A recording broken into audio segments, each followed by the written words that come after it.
Good evening. Ladies and gentlemen, we would like to start so that we can start this forum today. Welcome to our first community forum and to have a discussion about rising problem of opioids, including prescription, painkillers, and heroin in our community. My name is Indu Gupta, and I'm Commissioner of Health here in Onondaga County. Today's event has brought many individuals and organizations together who are at the forefront of this battle, from doctors to mental health provider to public health, first responder, community-based organization, law enforcement, elected official, and most importantly, those who have been affected by this problem. And the most of them are sons and daughters, brothers or sisters, parents or grandparents, and friends and neighbors. We would like to dedicate this forum to them.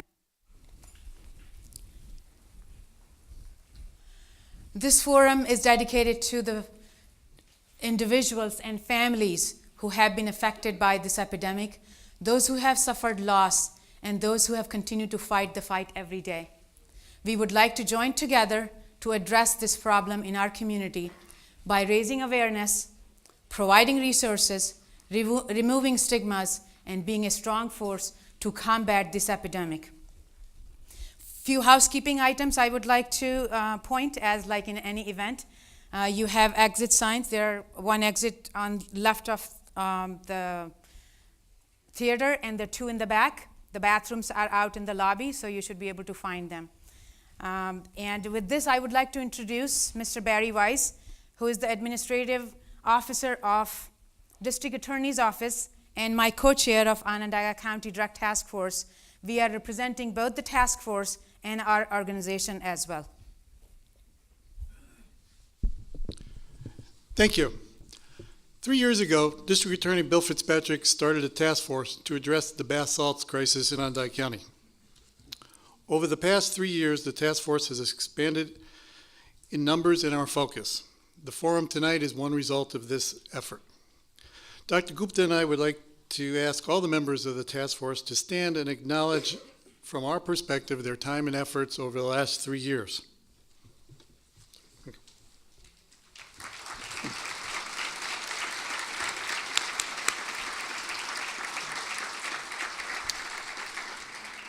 We'd also like to thank Visual Technologies for recording tonight's proceedings as well.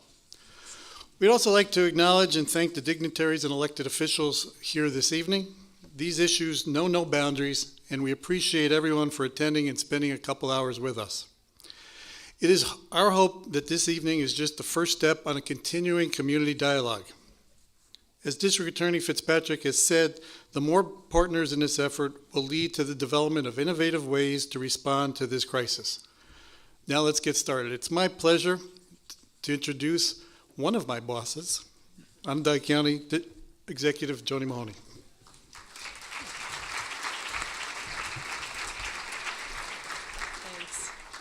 Thanks, Barry. Many years ago, Barry was actually my boss, which is probably why he likes saying that now, because I was a young assistant DA a lifetime ago working for Bill Fitzpatrick and Barry Weiss. Thank you, Dr. Gupta. Tonight, we are acknowledging as a community that we have a heroin and opiate problem here in Onondaga County. This turnout is tremendous, but it is indicative of the gravity of the problem that we have in a community our size, that this many people are here tonight.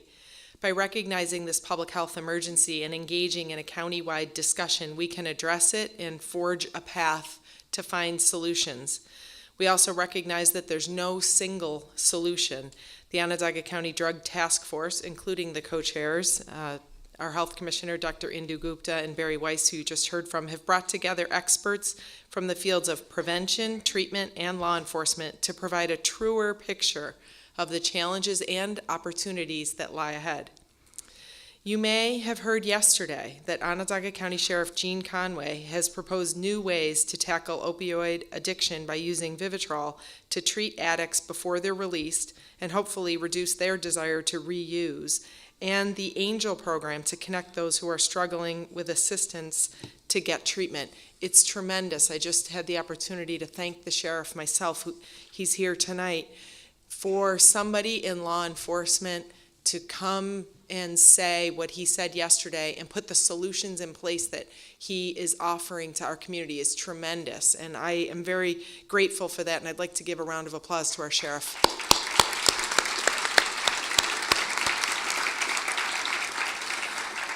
Our jails are just a metaphor for what's happening in our homes and in our neighbors' homes. It doesn't matter where you live, what color your skin, or how much money you make. The Deputy County Executive, Ann Rooney, is here, and we have the opportunity to look at the statistics, and I think it's very different than people would guess what the demographics are that are affected by this problem. The repercussions of this epidemic are profound. They're affecting all of us, from the loss of loved ones to treating drug-addicted babies to law enforcement and responders, costs to rescue and incarcerate. We are very fortunate in our community to have such strong expertise to help us address this problem. The level of commitment in our community to end this epidemic is inspiring, and it's incredible. And I know that by coming together, we will find a way to overcome the grip of opiates and heroin. And I can't do what I do in our effort at the county without the real strong partnership that we have with the county legislature. And I know our chairman, Ryan McMahon, is here, our health committee chair, Danny Liedke, legislator Liedke, is here. I see Dave Knapp here, but the partnership that I enjoy with the legislature, we have the sheriff here, we have the police chief here, we have Congress here, we have county government here, we have city government here, for all of us to be coming together. That's what it's going to take, and it's inspiring to have so many of you here to help us solve this problem together. Thank you.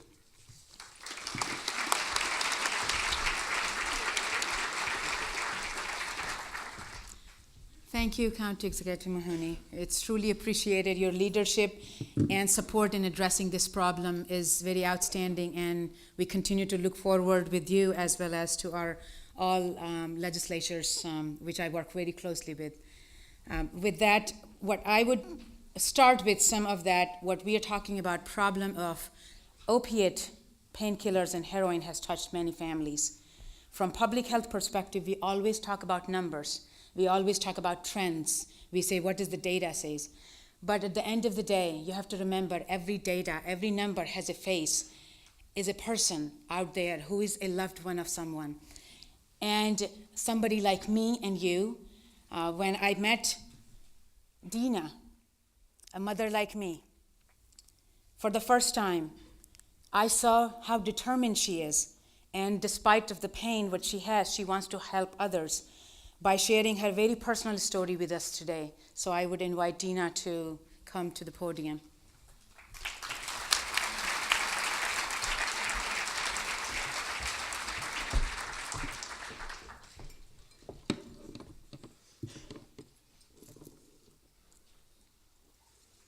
Good evening. There is an epidemic in our county. I call it a plague, heroin. And what is feeding it is shame and stigma.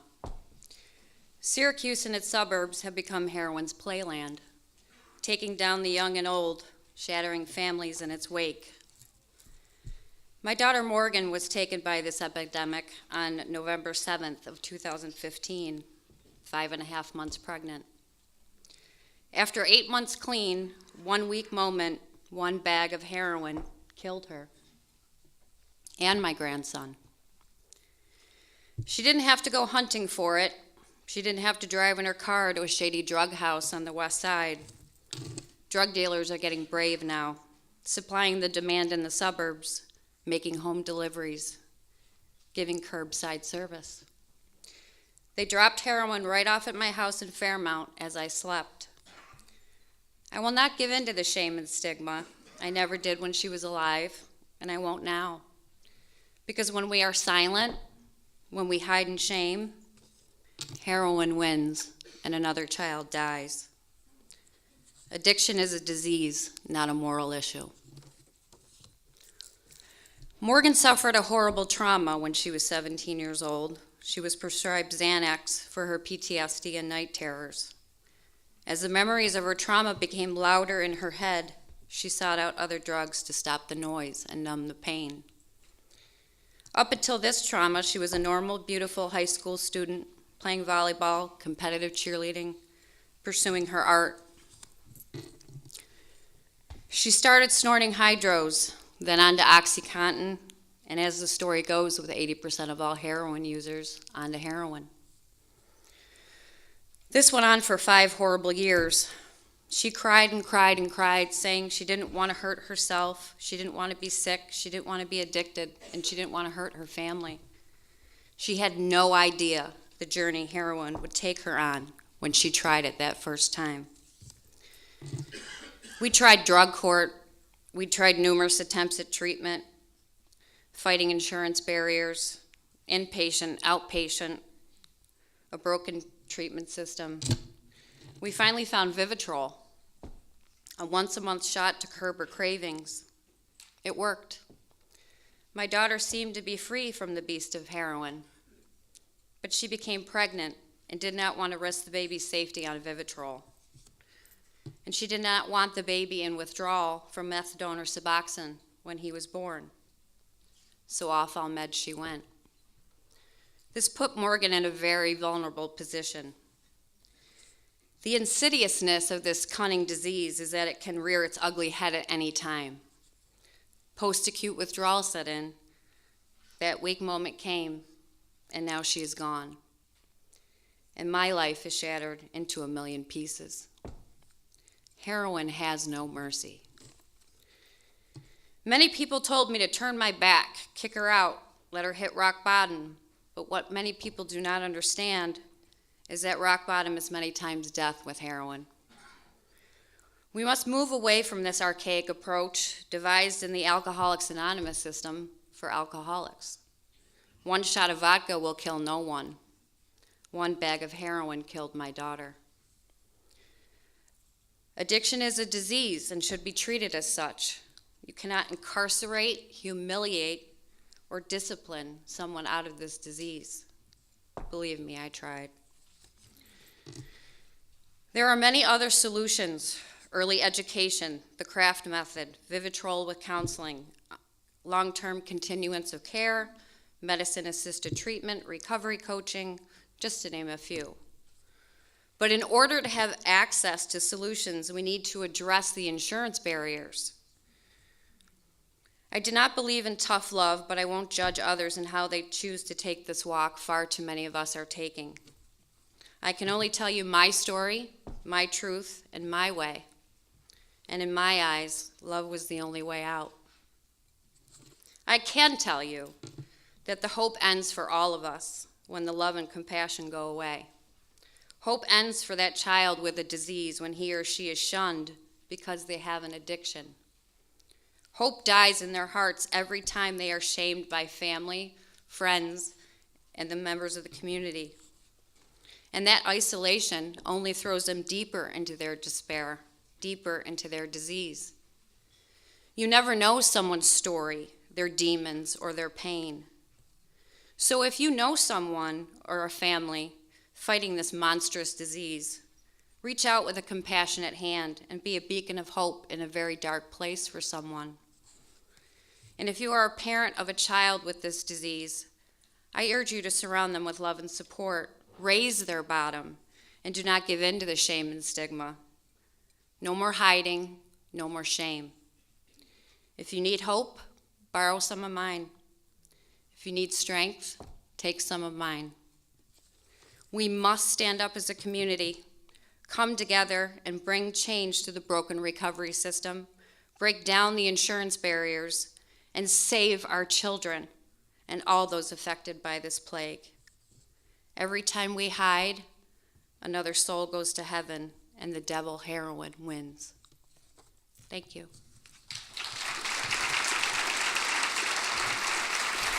Thank you, Dina. We appreciate it. Thank you for sharing. It was so personal and painful to you, but it didn't deter you, and then you came and shared with us, which is very important. You give a message of hope to those who are struggling with the same issues every day. We applaud your effort and will work with you in adding more to your voice in addressing this problem as we move on further. Now, I would like to give you some public health perspective, especially when you start to look at the community level, what we call is a population. So this is a public health perspective, starting with when you are looking from, I'll just give some history of basically of opium. This is a beautiful flower, which the opium poppy, from which the opium is extracted. Opium is an ancient medicine known to be known for the powerful as a pain reliever and also for very pleasurable effect. Now we know as morphine, codeine, oxycodone, and heroin. It started in 1803. The morphine was extracted from opium, which is 10 times more powerful.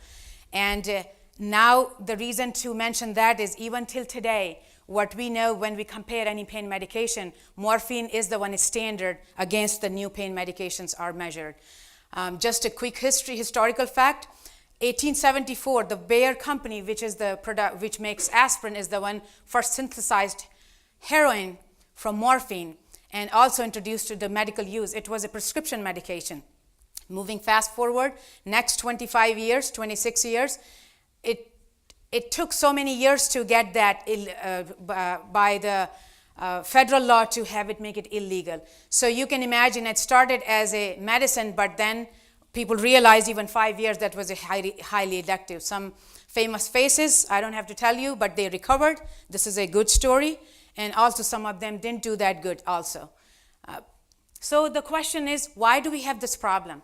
And two main reasons for this has been thought to be is one, increasing use of prescription opiate painkillers, which we are very familiar with for different reasons, has been blamed for that, which does result in increased addiction. And in fact, when people are addicted, they are more likely to end up having heroin use because it's cheaper, it's purer, and it's very easily replaceable. And one of those things with the prescription opiates is you have to remember that when people are taking that, the stigma of having feeling that, oh, I'm not a junkie, that just goes away because you're not going out in the street. Somebody is giving you legally and a prescription, a doctor has written it. So that has created a lot of problem. It is a global problem, not only our county or the state, it is a global problem. Up to 26 to 36 million people have been using opiates. United States is very unique. We are less than 5% of world's population, and we consume almost 100% of global hydrocodone, which is quite a bit. 80% of oxycodone and 2/3 of world's illegal drugs. This is something very strong. 1 out of 12 high school senior actually surveyed, they said they use the non-medical prescription opiates. Why? That the question goes to parents or the grandparents. How are they getting these medications when they were not supposed to be? 7 out of 10 identified they used with other drugs. When somebody is addicted to prescription opiates, there's a 40 times likelihood that they will get addicted to heroin as compared to even cocaine, 15 times. Drug overdose actually kills more nowadays in the United States than traffic accidents and guns. As I finish this presentation in next few minutes, by the time 1 or 2 women would have gone to emergency room, like as you can see 3 minutes, to get the prescription opiate, misuse or opiate, and every day 44 people die in the United States of the prescription painkiller, which is 16,000 people, a little bit over 16,000 people every day. This is very, very important to remember. Now this goes into drug poisoning death. I'm going to show you some graphs for next few slides. What I would like you to pay attention to is the trend. So when we do this here, age adjusted, this is a drug poisoning death rates, and this is the top graph is opiate painkillers. The bottom is heroin. So up to 2010, you started to see it went up and started to flat, where the heroin started to pick. When you look at that, how people identify that whether they were taking heroin or prescription opiates, your top one is from 2008. You started to see the prescription opiate trend started to go down from 2010. And when you look at the heroin, it has almost remained flat, maybe a little bit kind of gone up a little bit, but the trend has become a combination. So this middle one is the heroin and prescription opiate, which is very identifiable in our own community also. People are using both heroin and opiate together. This is evident in our own local data. This is the top bar. Again, top line is your total drug poisoning death, any death caused by the drug overdose. The bottom one is the one which is heroin. The middle one, this maroon colored one, is the opioid related death. It means it could be anything which has opioid in it. This purple one, the broken one, is the one which is prescription opioid. And then you can see from 2012 onward, it went down and then now started to catch up with the heroin. So it's important to remember, it goes back to what we are seeing in national trends. This is again a data which is showing from 2010 to 2014, our death rates from the population point of view. We can talk about absolute number, but when you're trying to compare apple to apple, oranges to oranges, you want to see, make sure when we are comparing the different counties or different states or the national level, you are going to look into the rates. And this is our rate. We are the top bar here. Not that we want it to be, but that's how it is. This is the second one line, second graph is New York State excluding New York City, which is important to remember because New York City has its own separate data. And then also this is the United States. Having said that, there are many different states which have higher rates than us. That's true. This is an average of that.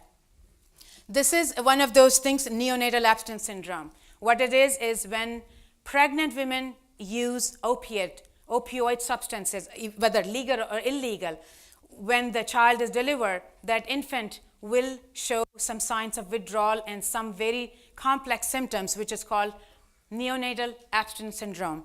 In 2012, we had the highest numbers in state. And if you're thinking that it's going up, yes, it is going up. So that is, again, goes back to that we have a problem. And in terms of the why heroin, this is more of a law enforcement data, is that from 2010 to 2015, you can see the heroin seizure by the law enforcement has significantly increased. 5,000 kilograms of heroin has been seized. This is, again, it's just scratching the surface. There are a lot of information you can dig and then you can find it. So the consequences is it causes addiction, loss of control of life, problem at school, at work, home, HIV infection. We have seen Indiana having an outbreak of HIV because people shared needles. Hepatitis B and C, another infection, motor vehicle accidents, and death. Healthcare cost, of course, this is a very important part. And only from the estimated cost from the health insurance industry, 72 billion estimated economic burden. We are talking about criminal justice system and lost workforce, that's additional on top of it. So the question comes in, what do we do? How did we get here? And what can we do about it? And that's what our forum is today, is going to discuss it. How can we prevent it? Can we stop it? Can we reduce it? And can we reverse it? And our forum is outlined as we have 3 panels. First panel is going to talk about management of crisis. Second, for treatment of addiction. And third one is for prevention of addiction. They're all 3 important parts. We thought it's we have to give a global picture. And post-forum, we have an Narcan training. With that, I would like to invite my first panelist, and I would like to invite Barry, who is the moderator for Barry Weiss, who is the moderator for the first panel. Some housekeeping rules I would like to say ahead of time. We will have some question and answer after each session. We have a limited time, but our experts will be available later on in the lobby when the Narcan training is going on, and we'll try to cover as much as possible. At the same time, if we cannot answer that today, our task force members have volunteered to continue to answer those questions, and we will tell you how actually will happen. We have our volunteers who will be taking questions through the aisles, and they will be distributing some papers. So you can write those, and they will screen those questions also after each panel. Within that, I think they will do that. We did give people small pieces of paper, index cards. I have some more in my pocket. Raise your hand if you need one. We have some more pens.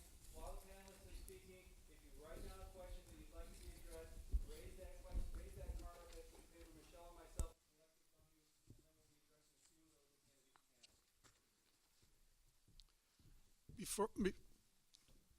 Before I call the first panel, I mentioned before boundaries. Our federal representative, Congressman John Katko, is here and would like to say a few words. So, Congressman.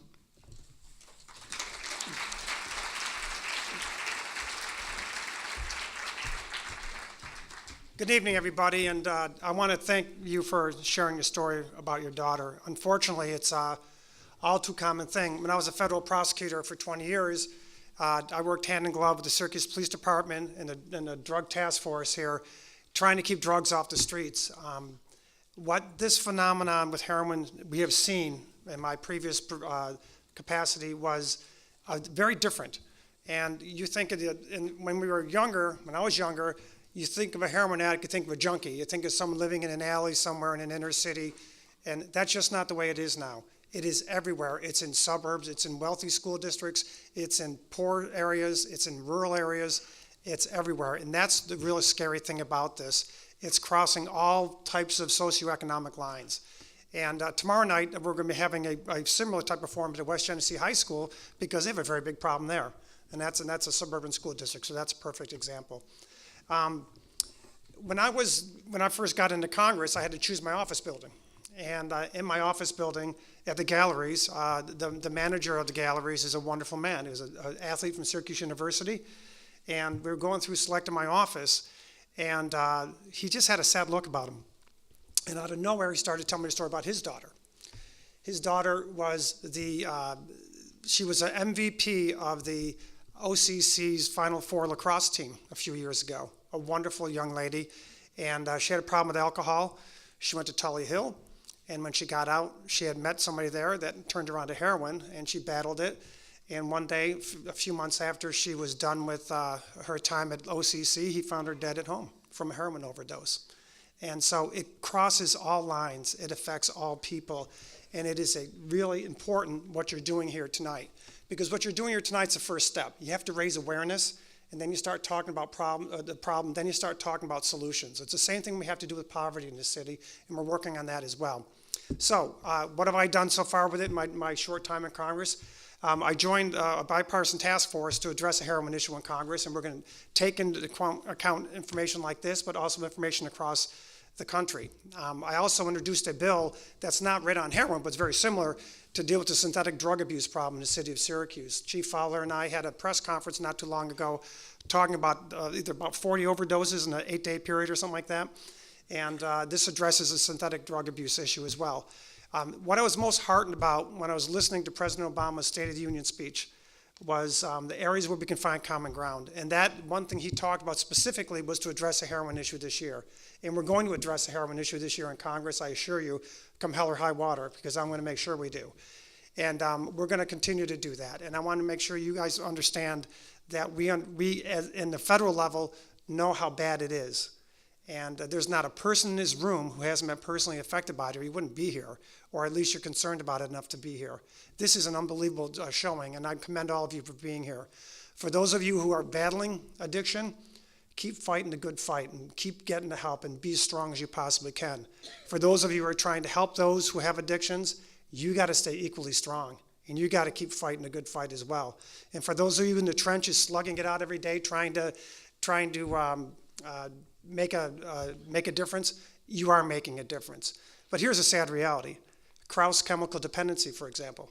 500 to 600 people at any one time. I've been to the clinic. I've seen it. I've seen the people there. 500 to 600 people on a waiting list. And the sad reality is some of those people are never going to get to the point where they got treatment. That's just a fact. The addictions are going up. The mortality rate is going up in Onondaga County. And so part of it is we need to have more treatment. We need to find the funds somehow to get more treatment. But we got to look at this globally, and I'm here to listen, and we will be listening. We have been listening, and I can assure you we have a federal partner here that's going to work his tail off for you in Congress to do everything we possibly can to address this issue. So God bless you all. Dr. Gupta, wherever you are, thank you very much. There you are. Thank you very much for doing this, and we'll continue to consult and continue to talk, because this is a huge problem, and we owe it to our children and our future generations to get a hold of this once and for all. Thank you.